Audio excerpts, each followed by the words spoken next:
ओम शांति। आज अव्यक्त बाप दादा के 28/11/2021 के महावाक्य हैं। रिवाइज हैं 15/11/89। बाबा ने आज कहा है, तुम बच्चों को मैं परमधाम से आकर के स्वमान देता हूँ। ढेर सारे स्वमान प्राण बाबा देते हैं, जिन स्वमान के आधार पर सतयुग में प्रजा से सम्मान प्राप्त होता है और त्रेता में भी प्रजा से सम्मान प्राप्त होता है। द्वापर कलयुग में भक्त आत्माएं सम्मान देती हैं, पूजा करती हैं, आरती करती हैं और कलयुग एंड तक भी पूज्य बन जो पुजारी हैं वो पूज्य आत्माओं को सम्मान देते हैं। संगम युग पर स्वयं परमात्मा बच्चों को स्वमान देता है, सम्मान भी देता है। तो ऐसी आत्मा जो श्रेष्ठ आत्मा है, पावन आत्मा है, पवित्र आत्मा है, महान आत्मा, देव आत्मा बनने वाली, जिनको स्वयं परम पिता परमात्मा आकर के सम्मान देता है। तो सुनते हैं प्राण अव्यक्त बाप दादा के अव्यक्त महावाक्य, स्वमान से ही सम्मान की प्राप्ति। आज बाप दादा चारों ओर के स्वमानधारी बच्चों को देख रहे हैं। स्वमानधारी बच्चों का ही सारा कल्प सम्मान होता है। एक जन्म स्वमानधारी और सारा कल्प सम्मानधारी। अपने राज्य में भी राज्य अधिकारी बनने के कारण प्रजा द्वारा सम्मान प्राप्त होता है और आधा कल्प भक्तों द्वारा सम्मान प्राप्त करते हो। जब अपने लास्ट जन्म में भी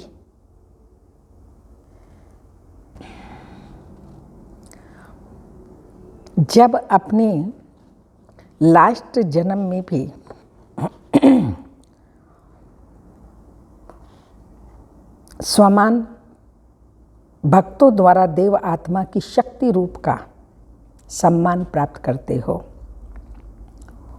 अब अपने लास्ट जन्म में भी भक्तों द्वारा देव आत्मा व शक्ति रूप का सम्मान देख रहे हो और सुन भी रहे हो।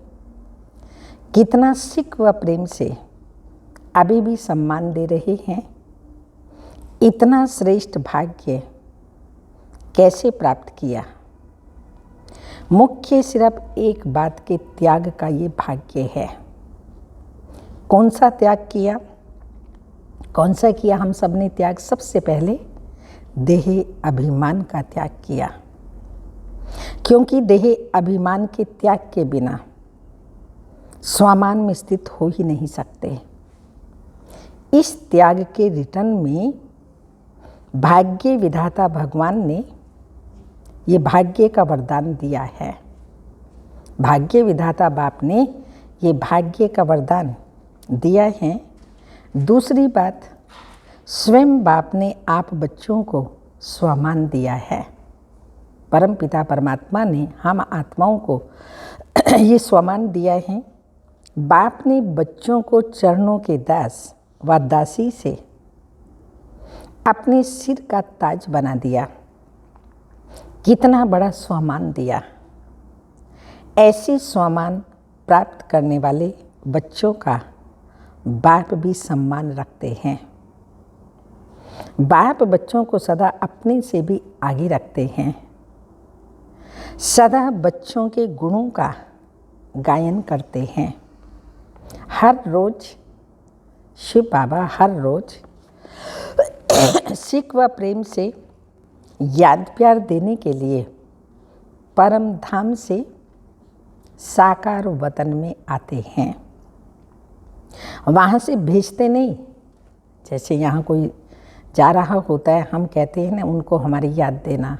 मधुबन जाते हैं तो बोलते हैं दीदी दादियों को सबको हमारी याद देना, मधुबन वासियों को याद देना। तो शिव बाबा और ब्रह्मा बाबा वर्तमान समय परम धाम से शिव बाबा वाया सूक्ष्म वतन होते ब्रह्मा बाबा को साथ लेकर के रोज बच्चों को याद प्यार देने के लिए परमधाम से साकार वतन में आते हैं। वहाँ से भेजते नहीं, लेकिन आकर देते हैं। रोज याद प्यार मिलता है ना, इतना श्रेष्ठ सम्मान और कोई दे नहीं सकता। इस संसार में कोई भी मनुष्य आत्मा ऐसा सम्मान नहीं दे सकती। स्वयं बाप ने सम्मान दिया है, इसलिए अविनाशी सम्मान अधिकारी बने हो। ऐसी श्रेष्ठता का अनुभव करते हो।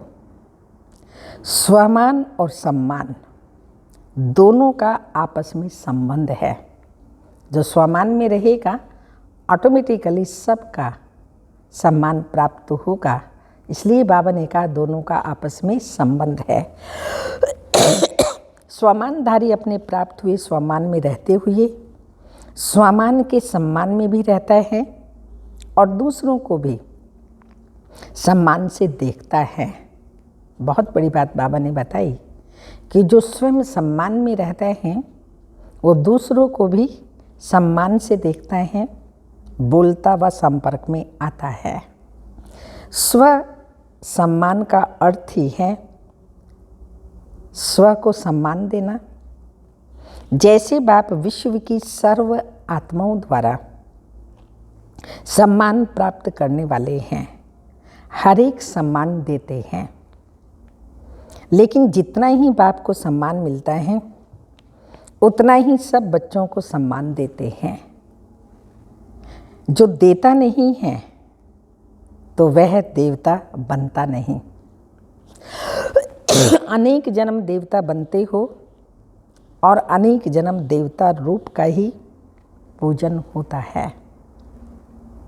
एक जन्म ब्राह्मण बनते हो, लेकिन अनेक जन्म देवता रूप में राज्य करते व पूज्य बनते हो। देवता अर्थात देने वाला। अगर इस जन्म में सम्मान नहीं दिया तो देवता कैसे बनेंगे? अनेक जन्मों में सम्मान कैसे प्राप्त करेंगे? Follow father. साकार स्वरूप ब्रह्मा बाप को देखा, प्रैक्टिकल में ब्रह्मा बाप को देखा, सदा स्वयं को वर्ल्ड सर्वेंट कहलाया, बच्चों का सर्वेंट कहलाया और बच्चों को मालिक बनाया। सदा मालिकम सलाम किया, सदा छोटे बच्चों को भी सम्मान का स्नेह दिया। होवनहार विश्व कल्याणकारी रूप से देखा। कुमारियों व कुमारों को, युवा स्थिति वालों को, सदा विश्व की नामी ग्रामी महान आत्माओं को चैलेंज करने वाले, असंभव को संभव करने वाले, महात्माओं के सिर झुकाने वाले, ऐसी पवित्र आत्माओं को सम्मान से देखा। ऐसे अपने से भी कमाल करने वाले महान आत्मा समझ सम्मान दिया ना ब्रह्मा बाबा ने। हर किसी को, छोटे युवा बुजुर्ग साथी सबको सम्मान दिया। होवनहार विश्व महाराजन बनने वाली आत्मा है, इस दृष्टि से बाबा ने देखा और सम्मान दिया। ऐसे ही बुजुर्ग आत्माओं को सदा अनुभवी आत्मा, हमजिन्स आत्मा के सम्मान से देखा। बांधेले बांधेलियों को निरंतर याद में नंबर 1 के सम्मान से देखा। इसलिए नंबर 1 अविनाशी सम्मान के अधिकारी बने। राज्य सम्मान में भी नंबर 1, विश्व महाराजन और पूज्य रूप में भी बाप की पूजा के बाद सतयुग का फर्स्ट प्रिंस श्री कृष्ण बना। और पूजा में भी पहले पूज्य लक्ष्मी नारायण ही बनते हैं। तो राज्य सम्मान और पूज्य सम्मान दोनों में नंबर 1 हो गए, क्योंकि सर्व को स्वमान सम्मान दिया। ऐसे नहीं सोचा सम्मान देवे तो सम्मान दूं। सम्मान देने वाले निंदक को भी अपना मित्र समझते हैं। सिर्फ सम्मान देने वाले को अपना नहीं समझते। मुझे ये सम्मान दे रहा है इसलिए मैं इसको सम्मान दूँ, नहीं।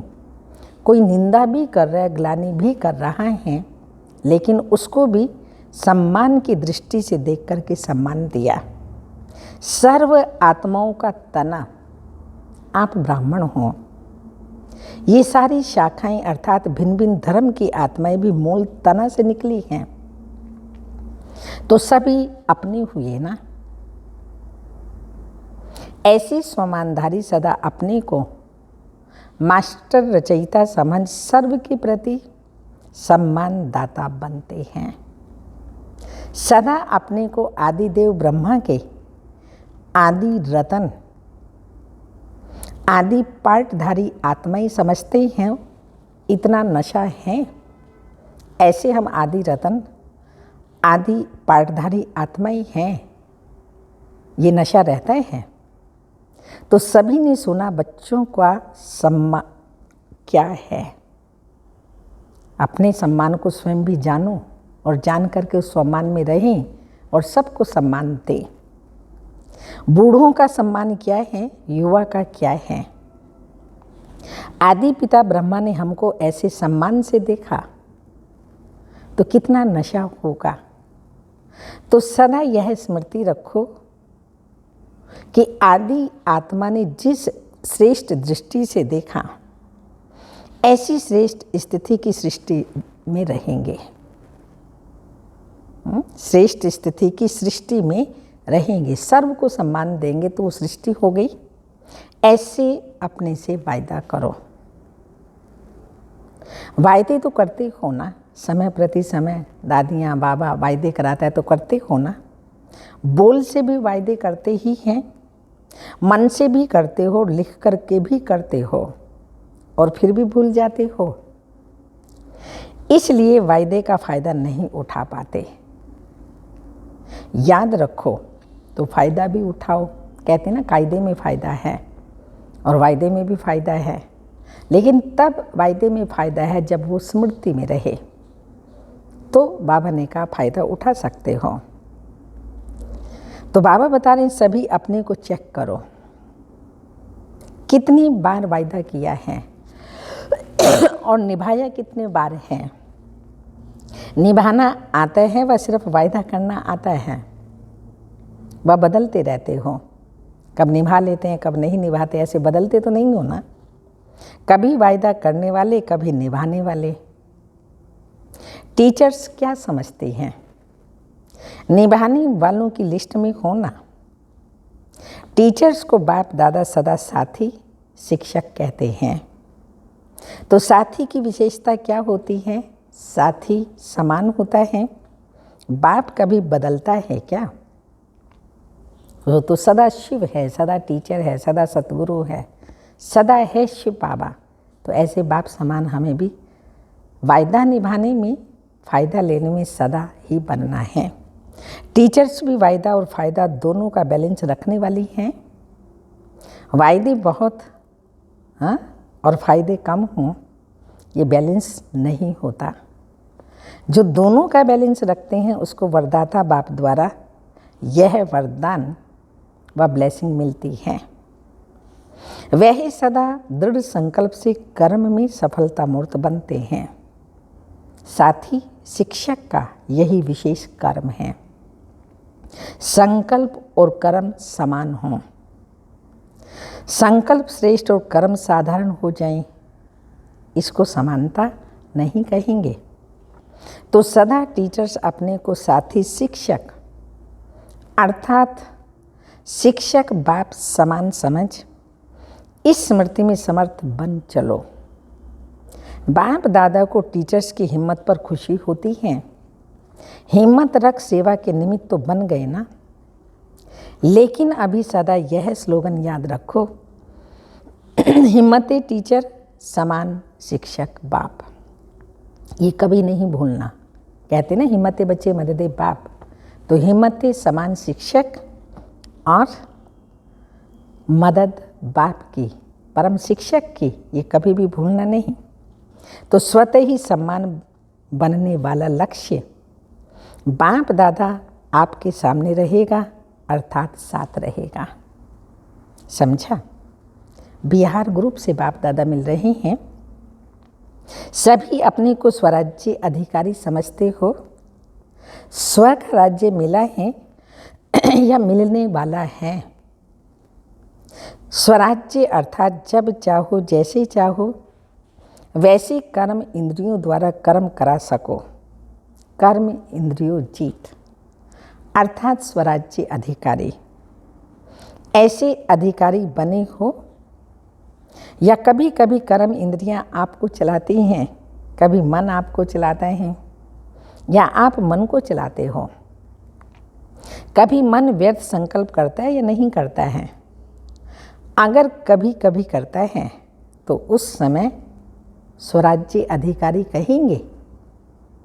राज्य बहुत बड़ी सत्ता है। राज्य सत्ता जो चाहे कर सकती है। ऐसे चलाने वाले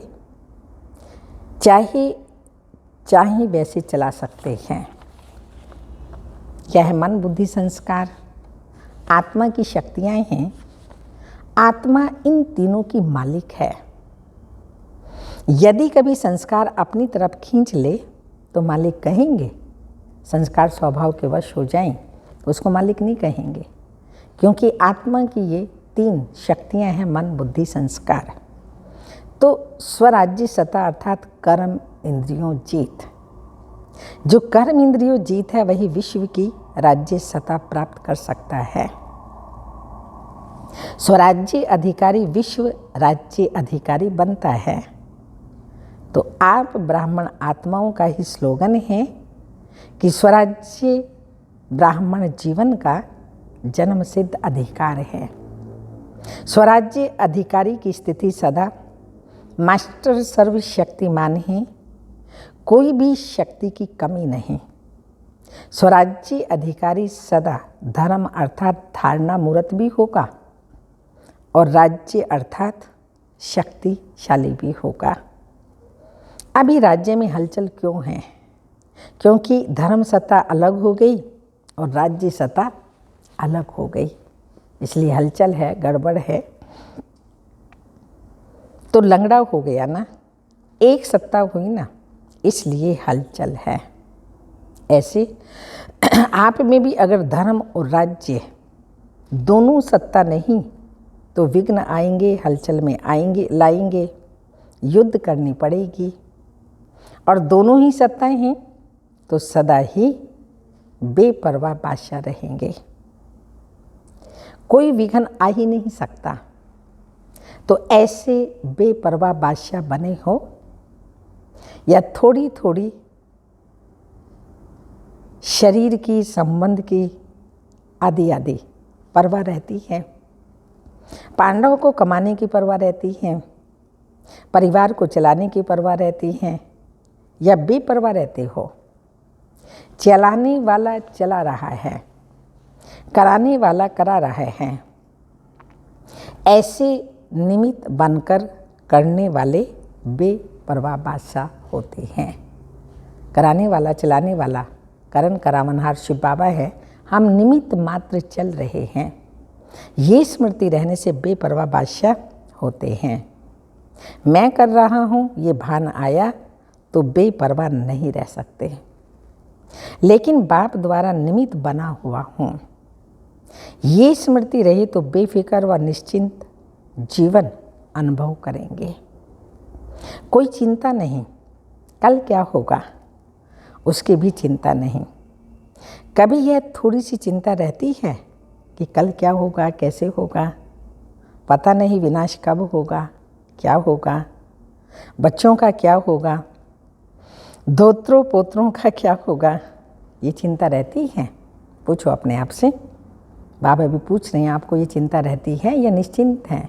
जो होगा बहुत अच्छा होगा, कल्याणकारी होगा।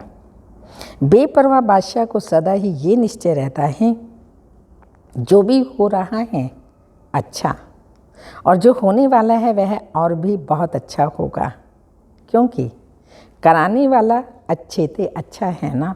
करण करावनहार शिव बाबा अच्छे से अच्छा है, तो कुछ भी हम ब्राह्मण बच्चों के लिए गलत नहीं हो सकता, अकल्याण नहीं हो सकता। हर बात में हर तरह से हमारा कल्याण ही कल्याण है, क्योंकि करण करावनहार कल्याणकारी है, निमित्त आत्मा भी कल्याणकारी है और विश्व का कल्याण करने वाली आत्मा है। तो अकल्याण हो कैसे सकता है? तो और भी अच्छा होगा, क्योंकि कराने वाला अच्छे से अच्छा है। इसको कहते हैं निश्चय बुद्धि विजय। ऐसे बने हो या सोच रहे हो, बनना तो है ना। इतनी बड़ी राजाई मिल जाए तो सोचने की क्या बात है। अपना अधिकार कोई छोड़ता है? झोपड़ी वाले भी होंगे, थोड़ी सी मिल्कियत भी होगी तो भी नहीं छोड़ेंगे। यह तो कितनी बड़ी प्राप्ति है, मेरा अधिकार है। 21 जन्मों की प्राप्ति, तन से भी, मन से भी, धन से भी, जन से भी। तो इसको हम छोड़ सकते हैं? इतनी बेहद प्राप्ति है तो कैसे छोड़ सकते हैं? परंतु स्मृति रहे तो समर्थ बनेंगे, शक्तिशाली बनेंगे। तो फिर कभी भी ये भूल नहीं सकता कि इतना बड़ा अधिकार भगवान द्वारा हमें प्राप्त होता है। मेहनत करके पाने वाले नहीं, अधिकार है। अधिकार से लेते हैं। अच्छा, बिहार माना सदा बाहर में रहने वाले, पतझड़ में नहीं जाना, कभी आंधी तूफान ना आए, सदा बाहर। अच्छा, अपने को रूहानी दृष्टि से सृष्टि को बदलने वाला अनुभव करते हो। सुनते थे कि दृष्टि से सृष्टि बदल जाती है, लेकिन अभी अनुभवी बन गए। रूहानी दृष्टि से सृष्टि बदल गई ना। अभी आपके लिए बाप ही संसार है, सर्व संबंधी बाबा हैं, तो बाबा ही हमारा संसार है। तो सृष्टि बदल गई। पहले की सृष्टि अर्थात संसार और अभी के संसार में फर्क हो गया ना। पहले संबंध बटे हुए थे और अभी बाबा में ही सारे संबंध है। तो हमारा संसार से बाबा हो गया तो बदल गया ना। पहले संसार में बुद्धि भटकती थी और अब बाप ही संसार हो गया, तो बुद्धि भटकना बंद हो गया, एकाग्र हो गई। क्योंकि पहले के जीवन में कभी देह के संबंध में, कभी देह के पदार्थ में अनेक तरफ बुद्धि चली जाती थी। अभी यह सब बदल गया। अभी देह याद रहती है। ये देही मीन्स आत्मा। अगर देह में कभी बुद्धि जाती है तो रॉन्ग समझते हो ना, फिर बदल देते हो। मैं देही नहीं लेकिन आत्मा हूँ, ये बदल देते हैं ना। देह की बजाय अपने को देही समझने का अभ्यास करते हो। तो संसार बदल गया, स्वयं भी बदल गए। बाप ही संसार हैं या अभी संसार में कुछ रहा हुआ है? विनाशी धन, विनाशी संबंध के तरफ बुद्धि तो नहीं जाती है। अभी मेरा रहा ही नहीं, मेरे पास बहुत धन है, ये संकल्प व स्वप्न में भी नहीं होगा, क्योंकि सब बाप के हवाले कर दिया। मेरे को तेरा बना लिया ना, या मेरा ही मेरा है और बाप का भी मेरा है। मेरा तो मेरा है ही, लेकिन बाप का भी मेरा, ऐसा तो नहीं। हाँ, ऐसे तो नहीं समझते। ये विनाशी तन, धन, पुराना मन मेरा नहीं, बाप को दे दिया। तो पहला परिवर्तन होने का संकल्प ही यह किया कि सब कुछ तेरा, और तेरा कहने से ही फायदा है। इसमें बाप का फायदा नहीं है, आपका फायदा है, क्योंकि मेरा कहने से फंसते हो, तेरा कहने से न्यारे हो जाते हो, मेरा कहने से बोझ वाले बन जाते हो, और तेरा कहने से डबल लाइट ट्रस्टी बन जाते हो। तो क्या अच्छा है, बोझ वाला या ट्रस्टी? तेरा माना तैरना, सब कुछ बाबा के हवाले कर दिया, और मेरा माना बोझ, बोझ माना गृहस्थी। तो रहना घर परिवार में है, लेकिन ट्रस्टी होकर के रहना। तो बाबा कहते हैं ट्रस्टी बन जाते तो क्या अच्छा है? हल्का बनना अच्छा है या भारी बनना अच्छा है? आजकल के ज़माने में शरीर से भी कोई भारी होता है तो अच्छा नहीं लगता ना। सभी अपने को हल्का करने का प्रयत्न करते हैं, क्योंकि भारी होना माना नुकसान और हल्का होना माना फायदा। ऐसे ही मेरा मेरा कहने से बुद्धि पर बोझ पड़ जाता है, तेरा तेरा कहने से बुद्धि हल्की बन जाती है। तो जब तक हल्के नहीं बने तब तक ऊंची स्थिति तक पहुंच नहीं सकते। उड़ती कला ही आनंद की अनुभूति कराने वाली है, हल्का रहने में ही मज़ा है। अच्छा, जब बाप मिला तो माया उसके आगे क्या है? माया रुलाने वाली और बाप है वर्षा देने वाला, प्राप्ति कराने वाला।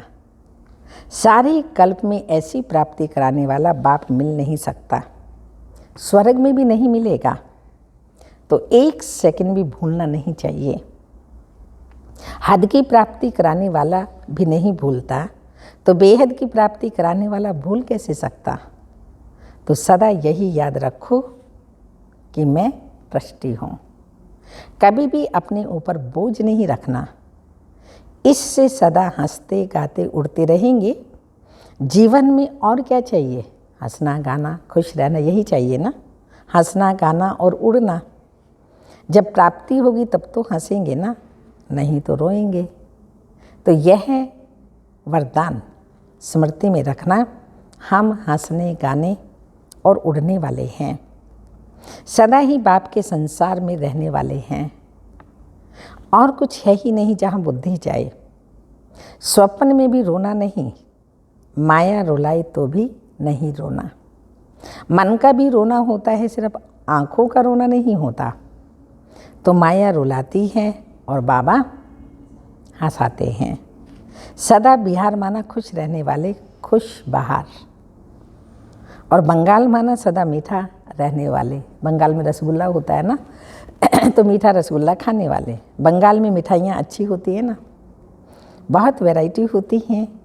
तो जहाँ मधुरता है वहाँ ही, बहुत सुंदर बात बाबा ने बताई, जहाँ मधुरता है वहाँ ही पवित्रता है। बिना पवित्रता के मधुरता आ नहीं सकती। तो सदा मधुर रहने वाले और सदा खुश बाहर रहने वाले। अच्छा, टीचर्स भी खुश बाहर को देख करके सदा बाहर में ही रहती है ना। हाँ, टीचर सदा खुश रहती हैं, सदा बाहर में ही रहती है ना। अच्छा चारों ओर के सम्मानधारी सुसम्मानधारी बच्चों को बाप दादा नैनों के सन्मुख देखते हुए सम्मान की दृष्टि से याद प्यार दे रहे हैं। सदा राज सम्मान और पूज्य सम्मान। सतयुग में राजा बनेंगे और द्वापर कलयुग में भक्त जन हमारी पूजा करेंगे। तो पूज्य सम्मान के समान साथी बच्चों को याद प्यार, गुड मॉर्निंग। रूहानी बाप की रूहानी बच्चों को नमस्ते। हम रूहानी बच्चों की रूहानी माता पिता बाप दादा को याद प्यार, गुड मॉर्निंग, डायमंड मॉर्निंग, ओम नमस्ते। आज का वरदान है, संग दोष से दूर रहें। सदा बाप की समीपता का संग दोष से दूर रहें। बाप की समीपता का भाग्य प्राप्त करने वाले पास विद ऑनर भाव। यदि बाप के समीप रहना पसंद है पसंद, तो कभी कोई भी संग दोष से दूर रहना। कई प्रकार के आकर्षण पेपर के रूप में आएंगे, लेकिन आकर्षित नहीं होना। संग दोष कई प्रकार का होता है, व्यर्थ संकल्पों का व माया की आकर्षण के संकल्पों का संग, संबंधियों का संग, वाणी का संग, अनदोष का संग, कर्म का संग आदि आदि। इन सब संग दोषों से अपने को बचाने वाले ही पास विद ऑनर बनते हैं। स्लोगन है, आप फरिश्ता बनो। ये जिम्मेवारी अपनी रखो कि मुझे बाप समान फरिश्ता बनना है। तो आप फरिश्ता बनो तो परिस्थितियों में बाप स्वयं आपकी छत्र छाया बन जाएंगे। कोई भी परिस्थिति आएगी उसमें बाबा हजार भुजाओं वाला हमारी छत्र छाया बन जाएंगे। तपस्या की पॉइंट है, यदि कोई संस्कार स्वभाव वाली आत्मा आपके पुरुषार्थ में परीक्षा के निमित्त बनी हुई हैं, तो उस आत्मा के प्रति भी सदा कल्याण का संकल्प व भावना बनी रहे। अपनी शुभ भावना, शुभ कामना, कल्याण की भावना ना छोड़ें। आपके मस्तक अर्थात बुद्धि की स्मृति व दृष्टि से सिवाय आत्मिक स्वरूप के और कुछ भी दिखाई ना दे। तब श्रेष्ठ शुभ वृत्तियों द्वारा मनसा सेवा कर सकेंगे। अच्छा, ओम शांति।